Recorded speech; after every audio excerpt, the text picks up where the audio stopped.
And I don't want to be confronted by my future grandchild saying, why didn't you do something? Baru-baru ini ada sebuah kejadian mengguncang keluarga kerajaan. Putri Anne dan Raja Charles buka suara dengan pengakuan mengejutkan. Mereka tidak sanggup lagi menyimpan rahasia yang selama ini tersembunyi di balik dinding istana. Beban kebenaran telah terlalu berat. Apa rahasia yang mampu menyatukan Putri Anne yang tertutup dan Raja Charles dengan begitu mendesak? Dari bisik-bisik skandal hingga tanggung jawab kerajaan, momen ini mengubah segalanya. Mari kita telusuri, karena ledakan kebenaran ini siap mengguncang dunia. Sebelum Ratu Camilla hadir di kancah kerajaan, ada sebuah hubungan istimewa yang jarang diketahui orang luar istana. Hubungan itu bukan antara pangeran dan putri cantik, melainkan antara Putri Anne yang dikenal praktis dan seorang perwira tentara tampan bernama Andrew Parker Bowes. Di awal tahun 1970-an, keduanya menjalin ikatan yang menarik perhatian dalam lingkaran kerajaan. Hubungan antara Putri Anne dan Andrew Parker Bowes lebih dari sekadar teman biasa. Mereka terjalin sebuah ikatan mendalam yang memicu bisik-bisik di istana, menyebut kemungkinan kisah cinta yang tulus dan penuh gairah. Namun, kisah itu berakhir bukan karena skandal atau penolakan keluarga secara dramatis, melainkan karena satu hal yang jarang dibicarakan: agama. Andrew adalah seorang Katolik taat, sementara tradisi kerajaan pada masa itu melarang pernikahan antara pangeran Protestan dengan Katolik. Dengan berat hati dan mungkin penuh penyesalan, Anne dan Andrew akhirnya memilih jalan masing-masing. Sementara itu, Camilla Shan, yang kini namanya sudah terkenal, adalah seorang wanita muda dari kalangan sosial yang sama. Setelah hubungannya dengan Anne berakhir, Andrew kembali menjalin hubungan dengan Camilla. Pada 1973, mereka menikah, dan Camilla pun menjadi Mrs. Parker Bowes. Namun kisah asmara ini tidak berhenti di situ. Hubungan dekat Anne dengan Andrew berbuah pula pada kisah lain. Sang adik, Pangeran Charles, jatuh cinta pada Camilla. Hubungan mereka begitu kuat, namun tanggung jawab kerajaan dan tekanan publik membuat Charles harus mundur. Dalam jarak itu, Camilla memilih menjalani hidup bersama pria yang pernah dekat dengan Anne. Menjelang tahun-tahun penuh liku dalam pernikahan istana, patah hati yang disorot publik, dan ketegangan yang terselubung, Putri Anne tetap teguh menjalankan tugasnya. Ia dikenal sebagai anggota keluarga kerajaan yang paling berdedikasi, selalu setia dan fokus tanpa banyak sorotan. Sementara itu, Pangeran Charles menikahi Lady Diana Spencer. Namun kisah mereka jauh dari sempurna. Tragedi meninggalnya Putri Diana pada 1997 membuka babak baru dengan berbagai spekulasi publik dan pribadi. Akhirnya, Charles dan Camilla bersatu kembali dan menikah pada 2005, menjadikan Camilla sebagai permaisuri secara resmi. Dari awal yang rumit, hubungan mereka berubah menjadi kisah tentang kewajiban kerajaan dan ketahanan hati. Namun, di balik gelar resmi dan penampilan publik, jejak kisah cinta lama itu masih ada. Masa lalu yang tak terlupa itu dibungkus rapi dalam protokol kerajaan dan menjadi bagian dari sejarah. Cerita ini adalah tentang cinta yang hilang, cinta yang ditemukan kembali, serta cinta yang rumit oleh mahkota dan negara. Sekilas tentang Putri Anne, sosok yang gigih hingga mendapat julukan anggota keluarga kerajaan paling pekerja keras. Anne adalah kekuatan tenang dalam keluarga, penuh disiplin dan kesetiaan tinggi. Walau ramai isu dan skandal membayangi anggota lain, Anne tetap fokus tanpa terbuai drama. Reputasinya sebagai pilar tak tergoyahkan monarki bukan sekadar gelar, melainkan warisan dari puluhan tahun pengabdian. Saat Pangeran Charles akhirnya menikahi Camilla pada 2005, Anne tetap tenang dan tak membuat keributan seperti biasanya. Meski demikian, bukan berarti ia merestui penuh. Bukan hanya karena kontroversi Camilla, atau hubungan mereka yang pernah menyakitkan keluarga, tetapi ada dinamika yang lebih dalam di balik sikap tenangnya. Situasi ini sangat personal bagi Putri Anne. Camilla, yang kini menjadi permaisuri, sebelumnya pernah menikah dengan Andrew Parker Bowes, mantan kekasih Anne juga. Sejarah rumit ini sulit diabaikan. Ditambah lagi, hubungan Camilla dengan Pangeran Charles memicu banyak kritik terhadap tradisi kerajaan. Oleh karena itu, Anne menghadapi situasi ini dengan sikap yang cenderung dingin dan menahan diri secara emosional. Tidak ada wawancara penuh kemarahan atau adegan dramatis di muka umum. Putri Anne tidak pernah berbicara buruk tentang Camilla, apalagi mencoba mengganggu hubungan mereka. Namun, orang-orang dekat keluarga kerajaan merasakan suasana canggung setiap kali kedua wanita itu berada dalam satu ruangan. Mereka tidak bertengkar secara terbuka, tetapi juga tidak terlihat akrab. Anne dikenal dengan rasa kewajiban kerajaan yang sangat ketat dan pandangan tradisional. Sementara itu, Camilla membawa sikap yang lebih santai dan modern dalam menjalani kehidupan di istana. Perbedaan pola pikir ini kecil namun terasa kuat. Momen yang sangat mencolok terjadi ketika Camilla resmi menjadi permaisuri. Protokol kerajaan mengharuskan bahkan Anne, sebagai saudara raja, memberikan sujud hormat. Namun Anne tidak melakukannya. Apakah itu bentuk protes diam-diam atau hanya cerminan dari sejarah rumit mereka? Keputusan itu menjadi sinyal yang kuat. Meski terdapat ketegangan yang tak terucapkan, Anne tidak pernah kehilangan fokus pada tujuan besarnya sebagai anggota keluarga kerajaan. Meskipun Putri Anne tidak benar-benar menyambut Camilla dengan tangan terbuka, dia tetap mengakui secara publik peran Camilla sebagai pendukung Raja Charles. Dalam berbagai penampilan bersama, Anne dan Camilla selalu menunjukkan sikap saling menghormati. Mereka tersenyum saat diwajibkan, bertukar kata-kata sopan, dan menjalankan tugas berdampingan. Namun, di balik pintu istana, situasinya jauh lebih kompleks. Ini bukan drama sinetron, melainkan sebuah permainan catur tingkat tinggi yang setiap langkahnya dipengaruhi oleh tradisi berabad-abad, lapisan sejarah pribadi, dan ekspektasi tak tergoyahkan dari ketenangan seorang bangsawan. Putri Anne dan Ratu Camilla mungkin tidak akrab, tetapi mereka berdua memahami pentingnya peran yang mereka emban. Dalam dunia di mana citra sangat berarti dan setiap tatapan bisa menjadi berita utama, kisah mereka adalah tentang ketegangan yang tersembunyi, kekuatan yang diam, dan keseimbangan halus antara perasaan pribadi dan tanggung jawab publik. Mari kita menelisik perjuangan Camilla meraih penerimaan di tengah keteguhan kewajiban Anne, yang menjadi ujian berat corona. Di lorong-lorong istana yang sepi dan remang, berlangsung sebuah pertemuan penuh emosional dan penting yang mengungkap ketegangan dalam keluarga kerajaan. Di pusat diskusi itu berdiri Putri Anne, sosok yang dikagumi karena dedikasinya seumur hidup pada tugas kerajaan dan sikap lugas yang tanpa basa-basi. Dengan tegas dan jelas, Anne mengangkat pertanyaan tentang posisi Ratu Camilla dalam lingkup kerajaan. Bukan sebagai serangan pribadi, melainkan sebagai keyakinan kuat bahwa seorang permaisuri harus lebih dari sekadar mengenakan mahkota. Menurut Anne, seorang ratu harus bekerja tanpa lelah, melayani rakyat dengan pengabdian tulus, dan mendapatkan rasa hormat melalui kerja nyata yang konsisten. Bagi Anne, gelar kerajaan berarti tanggung jawab, bukan hanya pengakuan semata. Kata-kata Anne, meskipun tenang dan penuh perhitungan, syarat dengan beban puluhan tahun pengamatan diam dan komitmen. Ia bukan mencari masalah, melainkan membela warisan.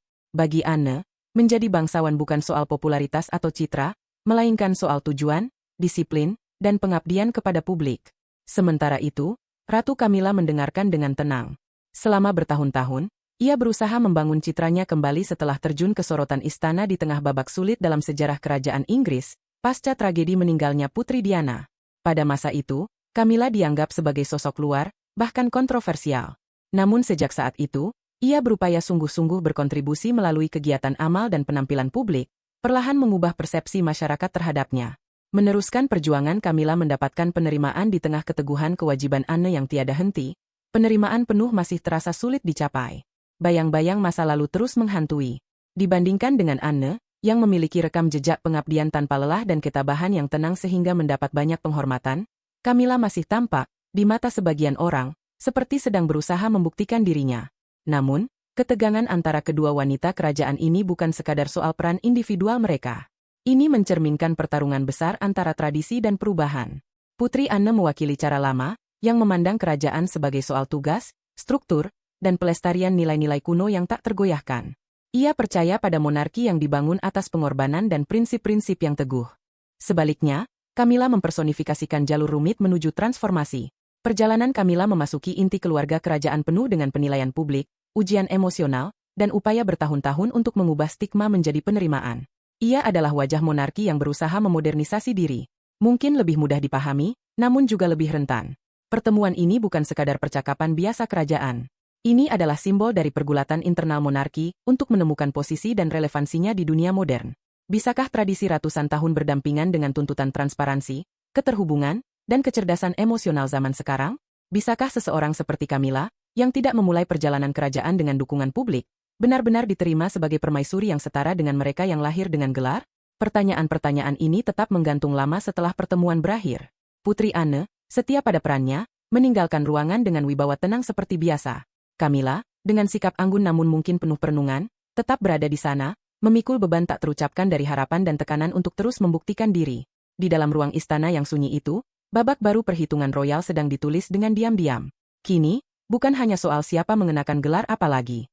Ini tentang bagaimana keluarga kerajaan mendefinisikan dirinya untuk generasi yang akan datang. Apakah akan tetap berpegang pada tradisi yang membanggakan atau membuka ruang bagi wajah dan cerita baru, meski disertai masa lalu yang rumit? Jawaban atas pergulatan monarki ini tampaknya terletak di ruang yang halus antara kesetiaan teguh Anne pada tugasnya dan perjuangan rumit Camilla untuk diterima. Di ruang yang penuh keseimbangan ini, masa depan monarki terus terbuka perlahan, Satu percakapan jujur demi percakapan jujur. Mari kita tengok sejenak ikatan kuat antara Raja Charles dan Putri Anne, yang kemungkinan menjadi salah satu faktor penting dalam pandangan Anne terhadap Camilla. Charles dan Anne, yang terpaut usia hanya 21 bulan, selalu memiliki ikatan erat yang hanya bisa dipahami oleh saudara kandung yang tumbuh bersama. Masa kecil mereka dihabiskan berdampingan dalam tembok agung Istana Buckingham, di mana kebersamaan mereka lebih mengisi hari-hari daripada kehadiran orang tua mereka yang sering melakukan perjalanan kerajaan. Meski dibesarkan dengan kewajiban dan tradisi kerajaan, hubungan mereka tetap berdasar pada hal yang sangat biasa, persahabatan sejati. Ikatan itu tidak pudar seiring waktu, bahkan semakin kuat. Dari momen-momen penuh canda tawa di masa muda hingga dukungan tulus di masa dewasa, Charles dan Anne menunjukkan kepada dunia bahwa cinta saudara bisa bertahan melewati waktu dan tekanan kehidupan kerajaan. Kehidupan kerajaan memang menuntut keseriusan, tetapi mereka tak kehilangan selera humor dan masih menikmati momen ringan penuh kasih sayang. Salah satu contoh terbaik terlihat saat perayaan penobatan Charles. Dalam dokumenter BBC berjudul Charles III, penonton disuguhkan sebuah adegan candid dan menyentuh yang menggambarkan kedekatan mereka secara natural dan penuh hangat. Saat Putri Anne melangkah melewati koridor Istana Buckingham, tepat sebelum keluarganya tampil di balkon ikonik, ia melihat saudaranya dan menyapanya sambil tersenyum. "Hello, Old Bean." Sebutan ini tidak terduga, memikat, dan sangat pribadi. Jendela kecil yang membuka ke dalam keakraban mereka yang sudah berlangsung lama. Charles dan Anne sering tertangkap kamera sedang tertawa bersama di acara publik, entah itu menikmati Bra Highland Games, tersenyum saat perayaan Platinum Jubile Ratu Elizabeth II, atau hanya berbincang dalam acara formal istana. Meskipun peran mereka penuh keseriusan, selalu ada ruang untuk kegembiraan bersama. Salah satu kecintaan yang terus menghubungkan mereka selama bertahun-tahun adalah cinta mereka terhadap kuda. Kesukaan pada berkuda ini turun dari ibunda mereka, Ratu Elizabeth II, yang terkenal menyukai kuda. Charles dan Anne sama-sama mewarisi gairah itu, walaupun mereka menekuni olahraga berbeda. Charles dengan polo yang penuh tantangan, sementara Anne dengan dunia berkuda kompetitif. Putri Anne bukan hanya berkuda untuk kesenangan. Ia mencetak sejarah sebagai anggota kerajaan Inggris pertama yang berlaga di Olimpiade mewakili Inggris pada tahun 1976 di Montreal. Ia juga meraih medali pada kejuaraan Tridharma Eropa, menunjukkan ketekunan dan keahliannya di olahraga yang menuntut fisik dan mental tinggi ini. Putri Anne bahkan mengenalkan kecintaan pada kuda kepada anaknya, Zara Tindall, yang juga jago berkuda, dengan komentar bahwa, percakapan tentang kuda selalu ada. Kuda kami adalah bagian dari keluarga. Walau Charles pensiun dari polo pada tahun 2005 setelah 4 dekade, ikatan saudara ini tetap kuat dengan minat bersama lainnya, berkebun. Sejak masa kecil di Istana Buckingham, mereka menemukan kegembiraan di tanah dan tanaman yang memberi ketenangan di tengah peran kerajaan yang tinggi. Hobi ini tetap berlanjut hingga dewasa sebagai cara mereka tetap membumi. Pada acara penobatan, Putri Anne menerima kehormatan sebagai Gold Stick in Waiting, sebuah peran bersejarah yang biasanya diberikan kepada pelindung setia sang raja atau ratu. Namun, bagi Anne, tugas ini bukan sekadar kewajiban. Ini adalah soal keluarga dan cinta, menegaskan ikatan kuat yang tak tergoyahkan antara kakak beradik yang sejak kecil hingga kini selalu saling mendukung. Meskipun tidak sepakat dengan Camilla dalam beberapa hal, Anne tetap mematuhi protokol penuh terhadap sang ratu. Contohnya terlihat pada sebuah kesempatan langka, saat Putri Anne dan Ratu Camilla tampil bersama di acara publik pada hari Rabu, 20 November. Acara itu berlangsung di Universitas London, tempat Anne menjabat sebagai kanselir. Di sana, Anne memberikan gelar doktor kehormatan di bidang sastra kepada Ratu Camilla, yang dihargai atas dedikasinya dalam memajukan literasi nasional. Momen yang paling menarik perhatian bukanlah pidatonya, melainkan saat keduanya hendak memasuki ruangan untuk bertemu dengan penerima gelar kehormatan lainnya. Dengan anggun, Ratu Camilla mempersilakan Anne masuk terlebih dahulu. Di mata sebagian orang, ini mungkin terlihat sebagai tindakan sopan sederhana, namun dalam konteks tradisi kerajaan Inggris, setiap langkah dan sikap dipenuhi makna. Terutama dalam hal siapa berjalan lebih dulu, yang mengandung pesan penghormatan dan tata krama tinggi. Putri Anne dikenal sebagai anggota keluarga kerajaan yang paling berdedikasi dan pekerja keras, dan sikap Camilla yang menghormati Anne ini menunjukkan keseimbangan halus antara rasa hormat, protokol, dan hubungan kekeluargaan yang tidak selalu mudah. Dalam dunia kerajaan yang syarat tradisi dan protokol, setiap gerak-gerik memiliki makna mendalam. Pada kesempatan langka ketika Putri Anne dan Ratu Camilla tampil bersama di sebuah acara resmi, momen kecil namun penuh makna terjadi. Saat Ratu Camilla dengan anggun mempersilakan Putri Anne masuk terlebih dahulu, Anne, dengan senyuman hangat dan sikap terhormat, menolak tawaran itu dan malah menyilakan Camilla yang berjalan duluan. Mengapa demikian? Karena dalam tata urut kepentingan resmi kerajaan, dikenal sebagai Order of Precedence. Posisi Ratu Camilla sebagai istri Raja Charles III menempatkannya lebih tinggi dibanding Putri Anne, yang meskipun putri kandung Ratu Elizabeth II, harus menghormati hierarki ini. Penolakan Anne bukan karena ego atau persaingan, melainkan penghormatan pada sistem monarki dan perannya di kehidupan publik. Aturan ini mengatur segala hal, mulai dari urutan masuk acara kenegaraan hingga siapa yang berjalan lebih dulu, dan Putri Anne menunjukkan betapa seriusnya dia menjalankan protokol ini. Namun, lebih dari itu, momen ini adalah kisah tentang saling menghormati dan kehangatan kekeluargaan yang halus, bukan pertikaian. Camilla dan Anne yang berasal dari latar belakang berbeda kini berjalan berdampingan dalam layanan untuk mahkota, membawa pesan kerjasama dan rasa hormat meski sejarah dan hubungan pribadi mereka mungkin rumit. Selanjutnya, ada isu ketegangan lain yang menarik perhatian. Hubungan antara Camilla dan Kate Middleton terlihat seperti persaingan diam-diam dalam mendapatkan simpati publik. Mari kita telusuri lebih jauh bagaimana dinamika antara Camilla dan Catherine ini berlangsung. Di balik dinamika kompleks keluarga kerajaan, terdapat ketegangan halus yang terlihat antara Ratu Camilla dan Putri Catherine. Ini bukan perseteruan terbuka yang menjadi sorotan media, melainkan persaingan diam-diam yang sesekali muncul di balik senyuman dan jabat tangan resmi mereka. Putri Catherine, yang sebelumnya dikenal sebagai Kate Middleton, naik daun dalam simpati publik seperti bintang yang bersinar terang.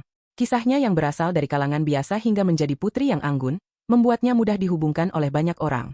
Kehangatan, keanggunan, dan rasa tanggung jawab yang kuat menjadikannya simbol kerajaan modern yang dicintai, terutama lewat kerja kerasnya di bidang kesadaran kesehatan mental dan perkembangan anak.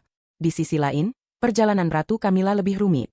Meskipun kini sudah menjadi bagian kuat dari keluarga kerajaan dan menjalankan tugasnya dengan anggun, masa lalunya masih menjadi bayangan yang sulit hilang.